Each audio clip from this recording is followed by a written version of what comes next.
पुण्यात एका सरकारी अधिकाऱ्यावर झालेल्या आज जीवघेण्या हल्ल्याचे पडसाद आता राज्यभर उमटू लागले आहेत। या घटनेच्या निषेधार्थ नोंदणी व मुद्रांक विभागातील अधिकारी कर्मचाऱ्यांनी आक्रमक पवित्रा घेतला असून पुणे शहरासह बुलढाणा जिल्ह्यातही काम बंद आंदोलन सुरू करण्यात आले आहे। आरोपींच्या अटकेची मागणी करत कर्मचाऱ्यांनी आपले कामकाज पूर्णपणे बंद ठेवले आहे।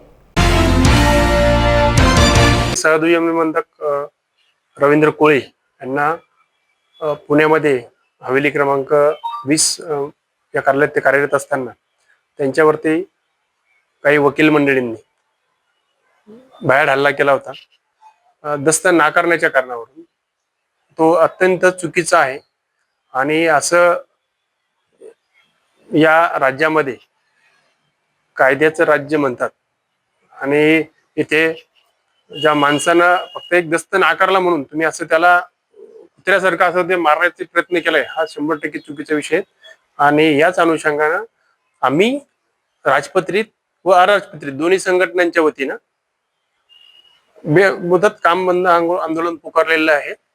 आता आम्ही आज 3:30 वाजता आमच्या संघटनेची मीटिंग होणार आहे।